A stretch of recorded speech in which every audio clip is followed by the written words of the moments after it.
financial problems, elder law, tax problems, business matters, divorce, personal injury, bankruptcy, your life, your reality. Life is complicated. There is the law and there is reality. Welcome to Law and Reality, sponsored by Thav Gross. Now here's your host, Ken Gross. Hi, welcome to this segment of Law and Reality. Jenny Lingle, nice to see you. Good to see you, Brian Ken. Small. Always a pleasure. Special guest, Jeffrey Kirschner. Thanks for having me. Welcome to the show. Jeff is a Social Security and Workers' Compensation law expert, and today we're going to focus on Social Security. How does Social Security disability really work? This is a topic that everybody hears about it, and if you start asking people, whether they're lawyers or laypersons, very few people really know the rules when it comes to Social Security disability, how it works, when it's applicable. Jeffrey is a 22-year expert practicing law in this field. He's also a Spartan. I'll have you know, Brian, because Brian is an avid U of M Wolverine. Go so State. I thought I'd throw that out My there. daughter's a Spartan. Go Blue, however. Brian. Now, we've talked about on the show many times with Pat Simasco, our elder law expert, about Social Security retirement, which is, you know, you turn 62, you're eligible. Full retirement age is 66 to 67.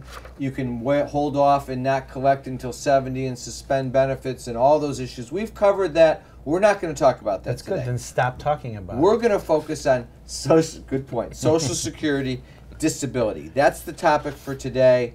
It's going to be a question of really fleshing it out. Now, Jeff, I know there's two programs. Social Security SSD is what? Social Security disability under Title II. That's based on paying into the system, essentially. Being unable to work, but having worked in sufficient amount of years in order to qualify for Social Security disability. So if I've been working and they've been taking Social Security out of my check, or I'm self-employed and I'm paying in self-employment tax, in that situation, I'm in a situation where if I have a disability, I might be eligible for what we call SSD? Correct. But you have to take a look to see when you became disabled and when you worked. With regard to Social Security disability, in order to qualify, when you become disabled. And when Social Security makes a determination as to when somebody is disabled, that's called a disability onset date. They take a look at that disability onset date, whatever that magic date is, and they look back at the immediate past 10 years. And an individual, to qualify for Social Security disability benefits, had to have worked in at least 5 full years of the past 10 years, although they break down a year into 4 quarters, so it's 20 quarters of the immediate past 40 quarters in order to have what's called insured status. You have to have insured status. Gets you to the point where you would then be eligible for Social Security disability if you qualified and met the disability standard? Correct. All right, now, if you don't qualify, let's suppose you have not been paying into the system. You've been earning cash, or you haven't been you've been a spouse, a non-working spouse. In that case, you're not eligible for SSD, but there's still a benefit that you can sometimes qualify for called SSI. Correct. That's What is that? Supplemental Security Income Title 16 benefits for individuals, again, who are unable to work, and we'll talk about that later, unable to work for 12 months or longer.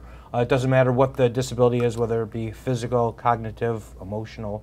But for SSI, it's not based on your work history. SSI is a government-funded program. It's kind of like a welfare program. But in order to qualify, ignoring the issue of when you're disabled or not, you can only have a limited amount of assets. You can only have, if you're an individual, you can only have up to $2,000 worth of assets. If you are married, household income or assets can only be up to $3,000, although they do exclude a principal place of residence and they exclude a vehicle. And so you're allowed something. It's kind of similar to the Medicaid rules when we're dealing with Pat Simasco and Brian and Jenny. We talk about that when you're trying to get someone eligible for Medicaid in the nursing home. You've got that $2,000 rule. You can still have a house. You can still have a car. You can only have, like, I think $660 a month of income is all they let you keep. Now, what about 401ks or IRAs? Does that count in those assets? That's absolutely counted against you. It doesn't matter that your intent was, I wasn't going to touch this till I was retired or I need it for something else. What other assets you have? Some people come and tell me that they inherited some piece of property way up in northern Michigan that they don't even know where the property is. If you have a second piece of property, and even if the property is up for sale, you want to get rid of it, that's still counted against you. It's still an asset that's counted against you. What about a pension? Let's say you were divorced and you received your ex-spouse's half of his pension, but you're not entitled to take it until you're over 59 and a half. Is that going to preclude you from getting Social Security disability or It's possible, SSI? depending on the rules of the pension. Some pensions allow you to get that pension early. So, like, if you had a 401k and you could take a hardship withdrawal or you could take it out with a penalty, then that would exclude you?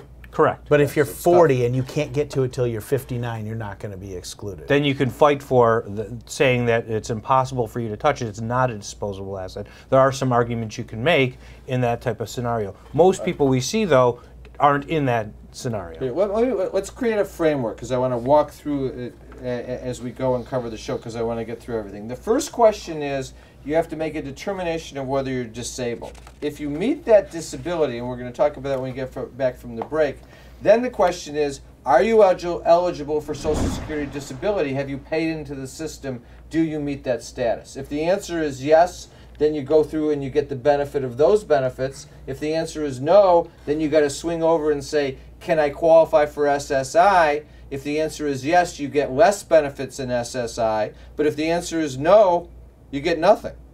Correct. That's it. There's only two programs. There's SSD, SSI, and door number C is nothing, which is a difficult situation for people that happens. But let's start. What's the basic rule on the definition of disabled? Well, there's a five-step process you have to go through. It's, first of all, whether or not you are working right now. If you are working, obviously you're not qualified. So the next step is whether or not you have an ailment, an injury that precludes you from working, whether it precludes you from walking, sitting, standing, things of that nature. We're coming up to a break. I can see we've got to go through this one a little bit more carefully. You come back from the break, we're going to walk through how you get to establishing a disability and why you need a lawyer. We'll be back. It's devastating, the effects of debt and foreclosure on you and your family. There is a solution. Worth Ave Gross, our firm will solve your problem. Some fear the word bankruptcy, but in reality, it's a strategy to save your home and to eliminate debt. If you're in financial trouble, timing is critical. You need to take action now. We've been saving homes and eliminating debt for over 33 years. Call Fav Gross 888-235-HELP. Carrying too much debt? Resolve your debt. Call Fav Gross. You don't need to be broke, and you don't need to hit rock bottom. If you have income and you're struggling with debt, dump it. Think about the next 10 or 20 years. If you do what the banks tell you, you'll have nothing to retire with. There is a solution. Don't waste your future. Call Fav Gross. We're experts at eliminating credit card debt. 888-235-HELP. That's 888-235-HELP. A lifetime of hard work. If you don't have the right plan in place, you can lose your home, your savings, and more. And you didn't come this far to lose everything. Samasco Law wants you to know that laws are changing. Today, the average cost of nursing home care is $85,000 a year. With proper planning, we can help protect your life savings and get you the Medicaid and nursing home benefits you deserve. How much can you afford to lose? Call Samasco Law today. If you're retired and in a financial crisis, there is a way out. It pains me when I see a retired couple exhaust their savings by paying credit card bills and for a home hopelessly underwater. Fav Gross specializes in helping retired people in financial crisis. You just can't keep paying until you're broke. You need to address the problem now. 888-235-HELP. That's 888-235-HELP. Worth Ave Gross, our firm will solve your problem. Tax problems are major problems. Don't let the IRS levy your wages and seize your assets. There is a solution. We're Thav Gross. Our firm will solve your problem. If you're behind on your taxes and owe money to the IRS, call Thav Gross. We've been solving tax problems for 32 years. We stop wage levies, resolve unfiled returns, and obtain the best possible settlements. Call Thav Gross today, 888-235-HELP. Okay, welcome back. All right, Jeff, I want to walk through the issue of how you establish the disability, so that, because you have to do that whether you're going to get SSD or SSI. But before we get to that, I think people need to realize an issue. You can engage an attorney to represent you at the application process, or you can engage the attorney on, once you've been denied, to appeal that process and to assist you.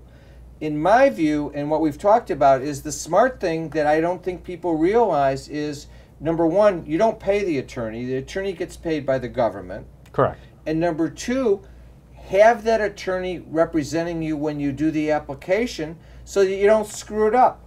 Because if you do the application and you screw it up, two things happen. One is you get denied, and then you have to appeal or reapply. And number two, you can say things in the application that if you had the benefit of counsel, you wouldn't have said, that can later prejudice you even on an appeal. Correct. You see that? So people, I always say, people always see these commercials. If you've been denied disability, call this number. I think the right commercial should be, if you are disabled, before you apply for Social Security disability, call this number, talk to a guy like Jeff, who can walk you through the process and assist you in the application. Does that make sense? That makes all the sense in the world. I mean, people, I think it's a big point that I think is missed when it comes to Social Security disability. Now, I know there's steps. Step number one on established disability is, are you working?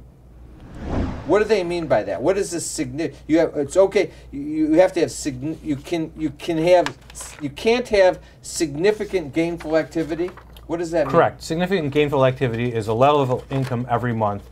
The level as of 2016 is $1,130 a month. So if I'm making more than that, I'm not disabled? Correct. No matter what?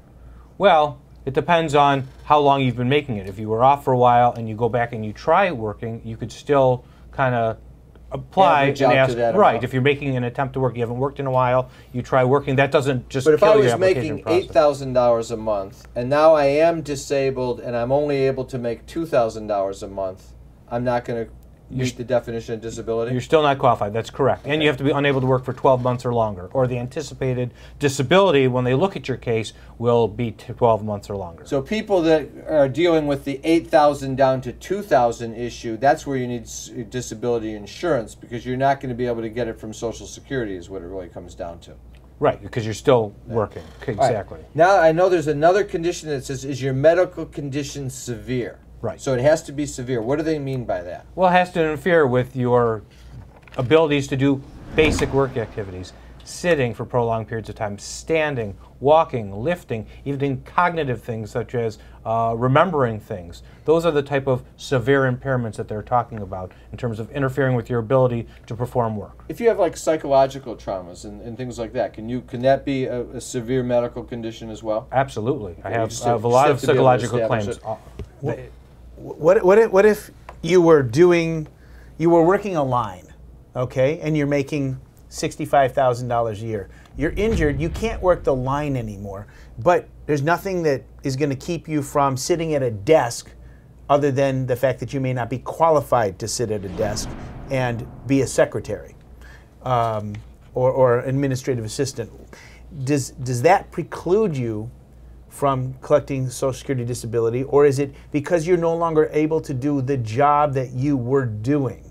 Well, a little more complicated than that, because there are people that once you hit age 50, age 55, if their residual capacity to work is lighter, is light work, maybe even sedentary work, there are some residual functional capacity grids that they could grid into because they can't go back and do that heavy work. But for most people, certainly younger than 50, just because you can't go back and work on the assembly line, if you can do other work, you can earn substantial gainful activity, then you are not disabled. You are limited, but you're not disabled. You can still work, you can still earn an income, and it doesn't matter with regard to Social Security that you can't go back and work on the line. You can't even do jobs that you may want to do. You can't do a job that earns what you were making in the past or even make ends meet if you could still work. And it's a theoretical argument. If there's jobs that exist and a significant amount in the economy that you could still perform despite your limitations, whether it be a security guard or surveillance system monitor, ticket taker. Where you can't work is the argument you have to make? Yes. What do they talk about with does your impairment meet a listing? What does that mean? Well, with regard to listings, it's one way to be found to be disabled. Although it's difficult to meet a listing, Social Security publishes essentially a menu of every injury. So if you meet one of these items on the list, then you can. That's one way of qualifying for disability. Correct. If you meet, for instance, your low back under listing 1.04, or psychological injury under listing 12.04, they list a menu of different criteria, 5 to 10 different criteria, and if you meet that criteria, mainly based on what your doctors have had to say and objective medical findings, you could automatically qualify for benefits. All right, so here's what you guys watching out there need to realize is you have all of these standards and all of these rules that are created by this system, and all of these little, going back to where we were talking about at the break, door number C, as I said before. You have all these door numbers, whether they're A, B, C, or 1, 2, 3, or 4 guys. What it comes down to is you have to fit within the rules. And that's why you need counsel to analyze your situation, to help assist and position your things so you fit within the rules. There's gray areas, and if you don't know the gray areas, you end up saying things and applying and making statements that harm you that don't need to be made. It's not a question of lying, it's a question of making sure you understand the process and you take the facts that you have and work with them in the best possible way to accomplish your goal of meeting criteria for eligibility. And that's where it's really important to get counsel. This is something that it's very simple to say. You cannot do it on your own. If you're retired and in a financial crisis, there is a way out. It pains me when I see a retired couple exhaust their savings by paying credit card bills and for a home hopelessly underwater. Thav Gross specializes in helping retired people in financial crisis. You just can't keep paying until you're broke. You need to address the problem now. 888-235-HELP. That's 888-235-HELP. We're Thav Gross. Our firm will solve your problem. A lifetime of hard work. If you're approaching retirement and don't have the right plan in place, you can lose your home, your investments, and your savings. And you didn't come this far to lose everything. Putting a solid strategy in place with Simasko Law legally protects your assets as well as your wishes. Since a will doesn't cover you medically or financially, Simasko Law goes beyond ordinary asset management protection to safeguard everything you have. How much can you afford to lose? Call Simasko Law today. It's devastating, the effects of debt and foreclosure on you and your family. There is a solution. We're Thav Gross. Our firm will solve your problem. Some fear the word bankruptcy, but in reality, it's a strategy to save your home and to eliminate debt. If you're in financial trouble, timing is critical. You need to take action now. We've been saving homes and eliminating debt for over 33 years. Call Thav Gross, 888-235-HELP. All right, it's time for announcements. I want to remind our viewers to listen to us Tuesdays noon to 1 and 6 to 7 p.m. on Law and Reality Live. That's on WCHB 1200 AM 99.9 FM. And then on Thursdays from 3 to 4 with Cliff Russell, we do Law and Reality Now. That's on 910 AM. We've got seminars coming up, 2 great seminars. The first one is called, in fact, this seminar relates to and is motivated by Prince, if you can think about it, and it's called It's Too Late to Protect Your Children When You're Dead. You Need an Estate Plan. I don't know if he had any children, but I know he passed away without an estate plan, and that's what you see so much in the news about. This is Wednesday, October 19th, 6 to 7:30 p.m. It's an estate planning seminar. We're going to give you the nuts and bolts and explanation of what you need to do to have a proper estate plan. Tremendous estate planning offered to those who attend. You must be present no exceptions, in order to get the benefit of a $300 certificate to be used against any estate plan that we offer. It's a one-time deal, great opportunity. You should take advantage of it. Sign up at lawandreality.com or call 888-235-HELP in order to register for the seminar. Our next debt-related seminar is called It's Not a Trick, It's a Treat to Get Out of Debt. It's Wednesday, November 9th. And Brian, I know you're going to love that one. 6:30 to 8 o'clock p.m., focusing on all of the strategies that we use to preserve future income for you and your family. It's not so much about getting out of the debt as it is about positioning yourself so that by eliminating the debt, you can start saving money in the bank for retirement. Sign up at lawandreality.com or call 888-235-HELP. Again, that's Wednesday, November 9th, 6:30 to 8 o'clock p.m. I want to remind you to go to our websites, thavgross.com, lawandreality.com, and there's free reports, free report on how to stop foreclosure, Pat Simasko's Guide to Social Security, and a report on 14 sources of funding for a new business and all the elements you need to start a new business. I want to thank our sponsors, Thav Gross and Simasko Law, and we'll be right back. Is the debt piling up? Struggling to get by? It's all about preserving future income. Bankruptcy is one option.